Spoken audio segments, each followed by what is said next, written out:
ሌላ ምስ ሄሊኮፕተር ኩናት አፓቼ ኣብ ወተሃደራዊ መጥቃዕቲ ኣዝዩ ልዑል ኣበርክቶ ዘለዋ ብኣፓቼ ትፍለጥ ናይ ኣሜሪካ ሄሊኮፕተር መጀመርያ ብወተሃደራዊ ኣጽዋር ዘፍር ኣሜሪካዊ ትካል ማክዶናልድ ዶግላስ እያ ተሰሪሓ። እዚ ትካል እዚ ድሕርቲ ዝገበሮ ዕዉት ወፍሪ ወተሃደራውያን ሄሊኮፕተራት ድሒሩ ናብቲ ዝተፈላለየ ዓበይቲ ነፈርቲ ዘፍር ዓርሞ ሸሻዊ ትካል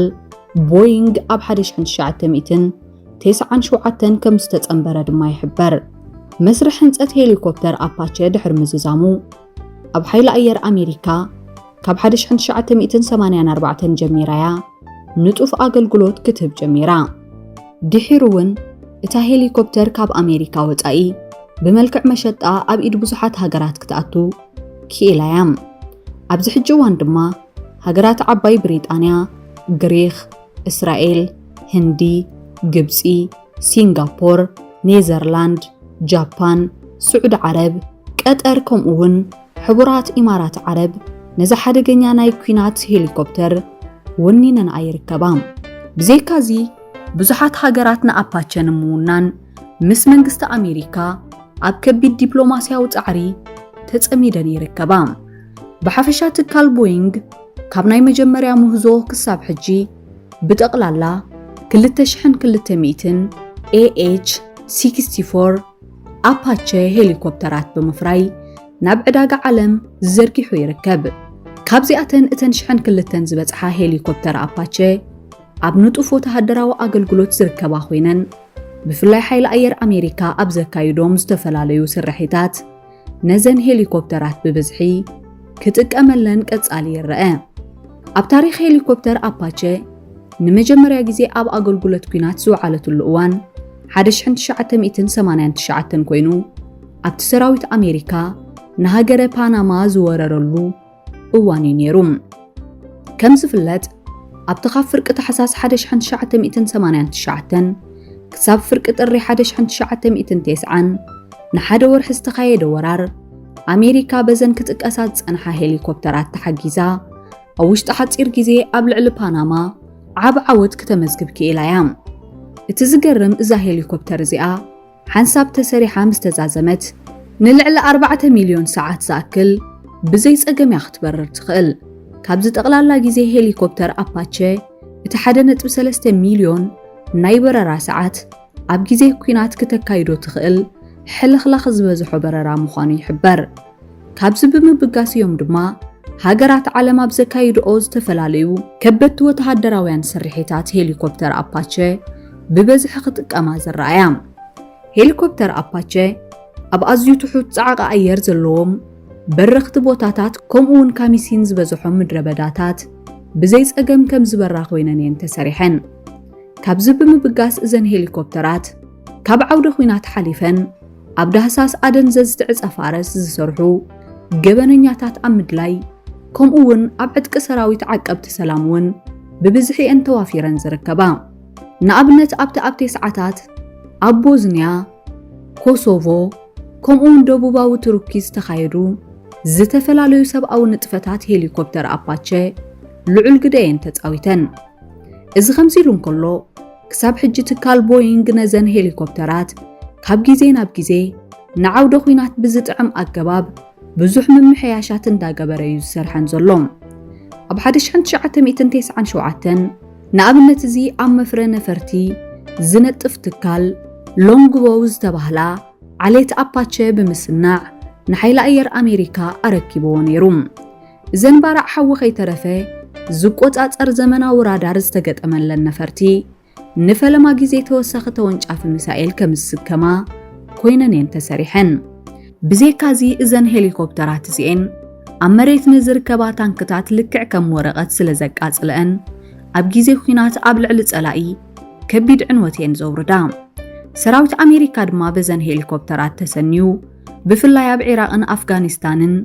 ብዙሕ ዕንወት ወተሃደራዊ ስርሒት ከም ዘካየደ ይግለጽ። ቀጺሉ ትካል ቦይንግ ኣብ 2006 ብ50 ዝፍለጣ ዝነበራ ኣፓቼ ናብ AH-64D ዝበሃላ ዝማዕበላ ሄሊኮፕተራት ኣማዕበለን። نزتعذب حيل أير أمريكا اتن بعلو علتو زخونا نفرتي بتكال بوينغ توسخ من محياش كمستقبرلن مسفلته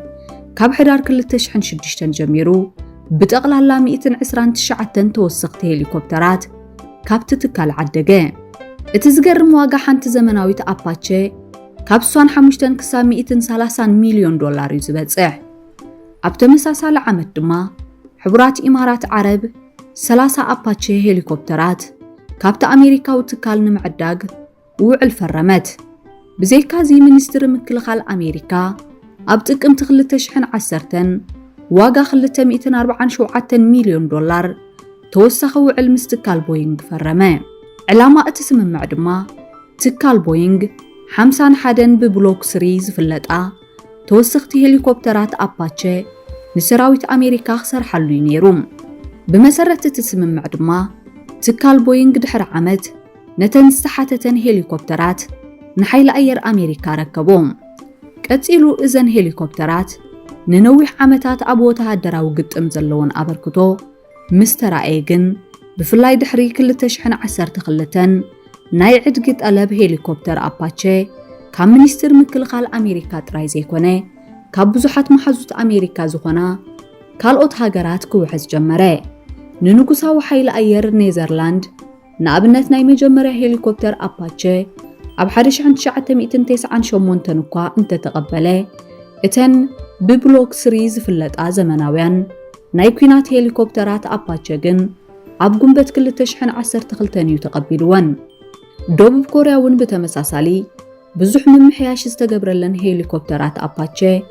كابتكال بوينغ كتعدق بأمريكا استفقدلا كالا هاجريام حبرات إمارات عربون بتمساسالي اتنا قديما زعدقتن أباتشي ناب أمريكا مليسا زدل مكيار كقبرلن تفقيد اللايوم سعود عرب ووغنا أبسن خلت شحن شدشتن زعدقتن عسر تخلت هليكوبتر أباتشي زدل من محياش كقبرلن كله كالوت توسخت عسر تخلت زمناوين أباتشي دما أبزغت ألا عمتات كم زعدقت يقلت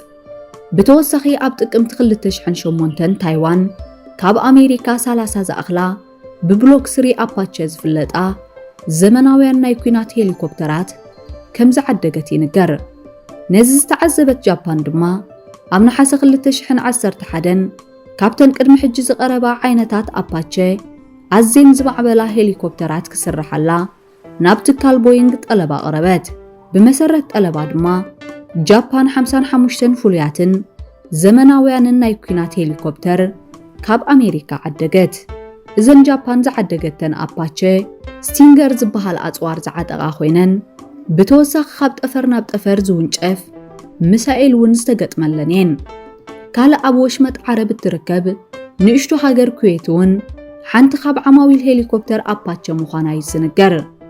إذا هاجر زيا ناي مجمرة 16 أباتشي أمس كرم كل تشحن كل تن كتعدقن كلا كساب لكاتيت كل تشحن شوعتن أبزنا برقي زيد ما ملوء بملوء كتركبن كالت إذا ناي كويت أباتشي بمسرة قلبت هاجر هيداس زبهال فلوي ناي سرعة مكلخال تكنولوجي زتقت أملن كوينن عزين زمناويان ناي كوينات هليكوبترات مخانن ينقر قدم زناي كويت هاجر قريخ تمساسلت 10 زمناويان أباتشي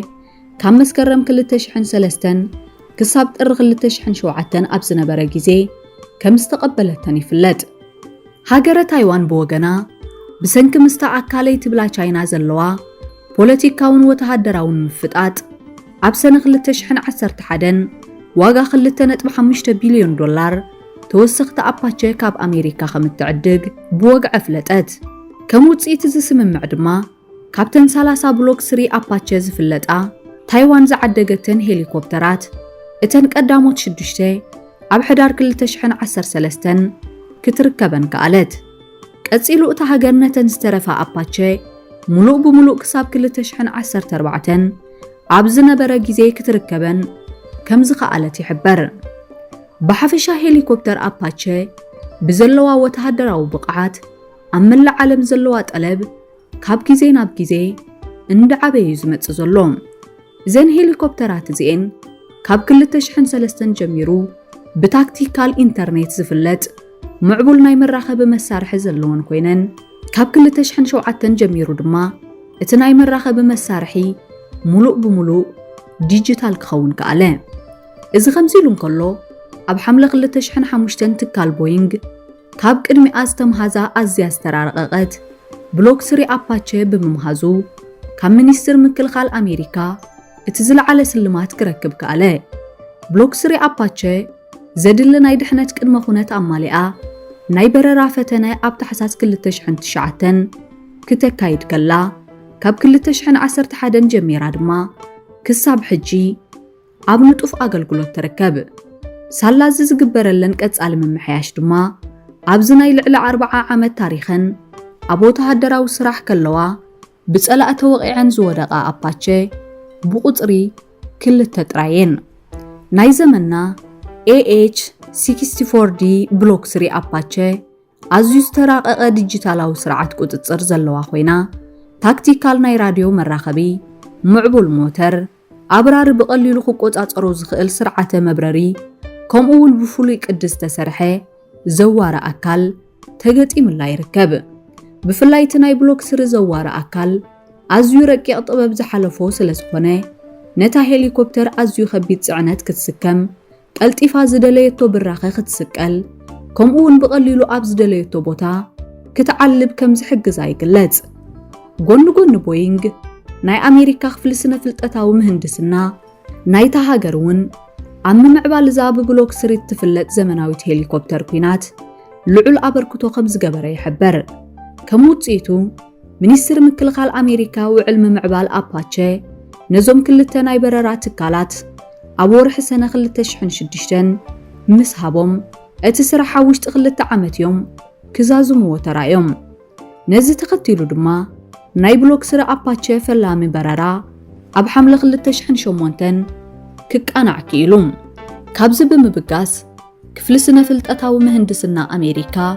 ካብዚ ግዜ ጀሚሩ ነዘን ብኣፓቼ ዝፍለጣ ሄሊኮፕተራት ሙሉእ ብሙሉእ ፈንጢሑ ዘድሊ መርመራ ገይሩ ዳግማይ ከገጣጥመን ስልጣን ተዋሂብዎሎም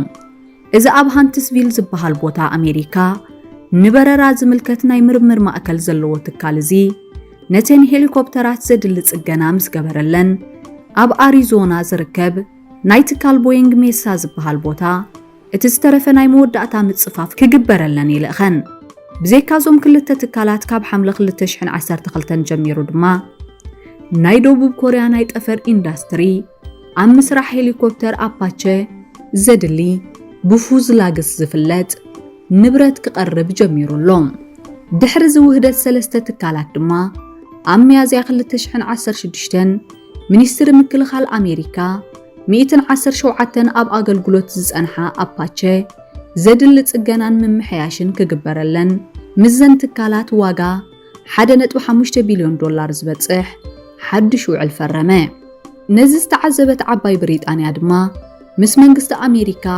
ክልተ ኣው ናይ ምክልኻል ስምምዕ ብምፍራም 50 ሄሊኮፕተር ኣፓቼ ክትዕድግ ኣብ ሓምለ 2016 ተሰማምዐት ድሕሪ እዚ ስምምዕ ዓባይ ብሪጣንያ ነተን ቀዳሞት ክልተ ዘመናውያን ኣፓቼ ኣብ ሕዳር 2020 ክትቀበለን ከላ ነተን ዝተረፋ ሄሊኮፕተራት ድማ ኣብ 2024 ሙሉእ ብሙሉእ ክትቀበለን ምዃና ይግለጽ ፌደራላዊ መንግስቲ ኣሜሪካ ብወገኑ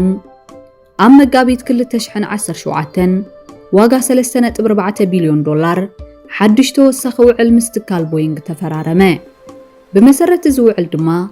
ትካል ቦይንግ ኣብ ዝቕጽላ ዓመታት ንሓይሊ ኣየር ኣሜሪካ ብጠቕላላ 268 ዝተራቐቐ ኣፓቼ ክቕርበሉ እዩ ኣቐዲሙ ትካል መፍረ ነፈርቲ ቦይንግ AH-64A AH-64B AH-64C AH-64D AH-64E AH-64F ኮምፓውንድ ኣፓቼ ከምኡውን ሲ ኣፓቼ ዝበሃላ ዝተፈላለየ ሞዴል ዘለወን 500 ሄሊኮፕተር ኣፓቼ ኣፍርዩ ንሚኒስትር ምክልኻል ኣሜሪካ ከም ዘረከቦ መዛግብቱ ይሕብሩ ትካል ቦይንግ እዘን ብመንግስቱ ተጠሊበን ዘለዋ ተወሰኽቲ 268 ዘመናውያን ሄሊኮፕተራት ክሳብ መወዳእታ 2022 ኣብ ዘሎ ግዜ ንምክልኻል ሃገሩ ከረክበን ምዃኑ ቃልኣቱ ይርከብ እዘን ኣብ መስርሕ ዘለዋ ሓደስቲ ኣፓቼ ካብቲ መዛንኦን ዝውንንኦ ናይ አቪዬሽን ቴክኖሎጂ ኣዝዩ ዝተራቐቐ መሳርሒ ዝተገጥመን ኮይነን ንጠለፋን ምጽንጻንን ዝኸውን ብሰንሰር ዝፍለጥ መሳርሒ እውን ከዓጥቃ ምዃነን ይግለጽ እዚ ከምዚ ኢሉ እንከሎ ድሕሪ ሞሮኮ ምስ መንግስቲ ኣሜሪካ ዝኣተወቱ ሓድሽ ውዕል ሓንቲ ካብተን ውሑዳት ኣፓቼ ክውንና ዝተፈቐደለን ሃገራት ኣፍሪቃ ኮይና ትርከብ እታ ሃገር ብጠቕላላ 24 ዘመናውያን ኣፓቼ ካብ ኣሜሪካ ክትዕድግ ስለ ዝተሰማምዐት ክሳብ መወዳእታ 2024 ሙሉእ ብሙሉእ ክትቅበለን ትጽቢት ይግበር ብዘይካ ዝኣቀዲሙ ሓይሊ ኣየር ህንዲ ክሳብ ሰነ 2020 ኣብ ዝነበረ ግዜ 5 ዘመናውያን ኣፓቼ ካብ ትካል ቦይንግ ተቐቢሉ ይርከብ ልክዕ ከምዚ ናይ ሞሮኮ ድማ ህንዲ ብጠቕላላ 22 ሄሊኮፕተር ኩናት ኣፓቼ ካብ ትካል ቦይንግ ክትገዝእ ስለ ዝተፈራረመት እታ ሃገር ኣብ ሓጺር ግዜ ሙሉእ ብሙሉእ ክትቅበለን ኣብ ትጽቢት ትርከብ ብሓፈሻ ትካል ቦይንግ ነዘን ብደረጃ ዓለም ልዑል ተቐባልነት ረኺበን ዘለዋ ናይ ኩናት ሄሊኮፕተራት በቢጊዜኡ ዘድሊ ምምሕያሽ እንዳገበረ ክሳብ 2060 ኣብ ንጡፍ ኣገልግሎት ከም ዝውዕላ ክገብር ኣብ ከቢድ ጻዕሪ ከም ዝርከብ ይገልጽ ነዚ ኹን ንምግባር ድማ እቲ ትካል ድሮ ነዘን ሕጂ ዘፍርየን ዘሎ ዘመናውያን ሄሊኮፕተራት ኣፓቼ ኦፕን ሞጁላር ሲስተም ዝበሃል ቴክኖሎጂ ኣግጥሙለን ይርከብ ብዘይካዚ እቲ ብደረጃ ዓለም ኣብ መፍረ ነፈርቲ ኣዝዩ ጉኑን ስም ዘለዎ ትካል ምስ ካልኦት ተመሳሳሊ ፍርያት ዝቕርባ ትካላት ኣሜሪካ ተሓባቢሩ ክሰርሕ ጀሚሩሎም ዛጊት ኖርዝሮፕ ግሩመን ኣጉስታ ዌስትላንድ ከምኡውን ሎክሂድ ማርቲን ገለ ካብተን ኣብ መፍረ ኣፓቼ ምስ ትካል ቦይንግ ተሻሪኸን ዝነጥፋ ዘለዋ ትካላት እየን ትካል ኣጉስታ ዌስትላንድ ንኣብነት ኣብ 1995 እንግሊዝ ንዝጠለበተን ኣፓቼ ኣብ መሬት ብሪጣንያ ጨንፈር ከፊቱ ዘገጣጥመላ ካምፓኒ እዩ እቲ ጨንፈር ክሳብ ሕጂ ኣብ ዓባይ ብሪጣንያ 67 ሄሊኮፕተራት ዘገጣጠመ ኮይኑ እታ ናይ መወዳእታ ዝተሰርሐት ኣፓቼ ኣብ ሓምለ 2004 ኣብ ኣገልግሎት ውዒላ ብሓፈሻ ዘን ሕጂ ማዕቢለን ዘለዋ ኣፓቼ 30 ሚሜ ሰንጣቂት ዘለዎ BM 230 ማሽን ጋን ዝፍለጥ ብረት ዝዓጠቓ ኮይነን እቲ ብረት ኣብ ሓደ ደቂቕ ክሳብ 625 ጠያይት ክትኩስ ይኽእል ብተወሳኺ እታ ሄሊኮፕተር ክሳብ 1200 ዝበጽሕ ሸሪጥ ጠያይት ከም እትሕዝ ኮይናያ ማዕቢላ ዘላ ብዘይካዚ ሄሊኮፕተር ኣፓቼ ካብ ጠፈር ናብ ጠፈር ዝውንጨፍ ዘመናዊ ሚሳኤል ተገጢሙላ ይርከብ እዚ ሚሳኤል ብማዕበል ዝምራሕ ኮይኑ ካብ 8 ክሳብ 12 ኪሎሜትር ተወንጪፉ ዕላምኡ ሙሉእ ብሙሉእ ክዕኑ ይኽእል ኣብ ርእሲ እዚ ሄሊኮፕተር ኣፓቼ ስቲንገር ሚስትራል ከምኡውን ሳይድ ኣርም ዝበሃሉ ዕላምኦም ብግቡእ ዝሃርሙ ዘመናውያን ኣጽዋራት ከም ዝግጠሙላ ኮይና እያ ተሰሪሓ ዘላ እዚ ከምዚ ኢሉ እንከሎ ኣብ ዝቕጽል ዓመታት ሄሊኮፕተር ኣፓቼ ሂድያ ዝበሃል ተመራሕን ዘይተመራሕን ሮኬት ክግጠመላ መደብ ከም ዘሎ ይንገር እዚ 70 ሚሜ ሰንጣቂት ዘለዎ ሮኬት ብጨረር ዝምራሕ ኮይኑ ዕላምኡ ብዝግባእ ዝሃርም ኣዝዩ ኣዕናዊ ኣጽዋር እዩ ነዚ ሮኬት ዘማዕበለ ቢ-ሲስተምስ ዝተባሃለ ኣሜሪካዊ ትካል ሳላቲ ኣብ ምምዕባል ዘመናዊ ኣጽዋር ዝገበሮ ኣበርክቶ ካብ ሰራዊት ኣሜሪካ ኣብ ሚያዝያ 2006 ዝለዓለ ሽልማት ከም ዝተዓደሎ ይዝከር ኣብ ዝቕጽል ልክዕ ከም ናይ ኣሜሪካ እተን ናብ ዓባይ ብሪጣንያ ዝተሸጣ ሄሊኮፕተራት እውን ተመሳሳሊ ሮኬት ክዓጥቃ መደብ ተታሒዙለን ኣሎ ብዘይካዚ እዘን ንነዊሕ ርሕቀት ከም ዝበራ ኮይነን ተሰሪሐን ዘለዋ ሄሊኮፕተራት ኣፓቼ ነብሲ ወከፍ ዝስከምኦ ኣጽዋር ነናቱ ዝዓሞ ስራሕ ኣለዎም ሄሊኮፕተር ኣፓቼ ካብ ትስከሞም 16 ሚሳኤላት ንኣብነት እቶም 4 ናይ ደብዳብ ሚሳኤላት ክኾኑ ከለዉ እቶም ዝተረፉ ድማ ካብ ጠፈር ናብ ጠፈር ዝውንጨፉ ሚሳኤላት እዮም ኣብ ርእሲ እዚ እዘን ዘመናውያን ሄሊኮፕተራት ኣዝዩ ሰፊሕ ሸፈነ ዘለዎ መቆጻጸሪ ራዳር ኣለወን እዚ ዘመናዊ ራዳር እዚ ነታ ሄሊኮፕተር ካብ ግዳማዊ መጥቃዕቲ ዝከላኸለላ ሽፋን ዝህብ መሳርሒ ዘለዎ ኮይኑ ብተወሳኺ ኣብ ከባቢ ኣፓቸ እትበረሉ ቦታ ዝርከብ ዝኾነ ራዳር ዘመንጩ መሳርሒ ቀልጢፉ ብምልላይ ኣብ ዕላማ ናይ ምእታው ፍሉይ ክእለት ኣለዎም። ብዘይካዚ ራዳር ኣብ መሰናኽል ዝበዝሖ ቦታ ብዘይ ጸገም ግቡእ ስርሑ ዘሰላስል ኮይኑ ሓይሊ ኣየር ኣሜሪካ ኣብ ጸላምን ግመን ዝበዝሖ ቦታ ከይተረፈ ዕውት ስራሕ ንኸካይድ ብዝሕግዝ ኣገባብ እዩ ተሰሪሑ። ካልእ ሄሊኮፕተር ኣፓቸ ኣብ ትበረሉ እዋን ኣብ ከባቢኣ ዝኾነ ናይ ሓደጋ ምልክት ምስ ትዕዘብ ኣብ ውሽጢ 30 ካልኢት ዕውት መጥቃዕቲ ክተካይድ ትኽእል። ኣድላይ እንተኾይኑ ድማ ኣብ ግዜ ግጥም ሄሊኮፕተር ኣፓቸ በቲ ብክልተ ኣንፈት ዘሎ ብረት 256 ዕላማታት ኣብ ሓደ ደቂቕ ክትሃርም ትኽእል። ብዘይካዚ ብሳላቲ ኣብዛ ሄሊኮፕተር ተገጢሞም ዘለዉ ዘመናውያን መሳርሒታት ኣፓቸ ካብ ቦታ ሓደጋ ቀልጢፋ ቦታ ክትቅየር ትኽእል እያ። ኣብ ርእሲ እዚ ትካል ሎክሂድ ማርቲን ንኣብራሪ ኣፓቸ ኣብ ግዜ ጸላም ብግልፂ ዘርእዮ መሳርሒ ነታ ሄሊኮፕተር ኣግጢሙላ ስለ ዘሎ ሰፊሕ ዳህሳስ ጸላእ ክግበር ከሎ ኣፓቸ ካብተን ቀዳሞት ዝምረፃ ዕጥቂ ሰራዊት ኣሜሪካ ኮይነን ይርከባ። ብዘይካዚ ሄሊኮፕተር ኣፓቸ ምስ ኣብ ማዓስከር ኣሜሪካ ዝርከብ መቆጻጸሪ ክፍሊ ዘራኽብ ዘመናዊ መሳርሒ ከምኡውን ብሰለስተ ኣንፈት ማለት 3D ዘልዕል ምዕቡል ካሜራ ተገጢሙለን ይርከብ። ሄሊኮፕተር ኣፓቸ ብተወሳኺ ኣዝዩ ልዑል ናይ ምጽንጻን ክእለት ዘለዎ መሳርሒ ማለት ሳንሰር ዘለዋ ኮይና ምንቅስቓስ ናይ ዝኾነ ኣብ መሬት ዝርከብ ፍጡር ብቐሊሉ ኸለሊ ይኽእል። እቲ ኣብ ዕላማ ዝኣተወ ጸላእ ድማ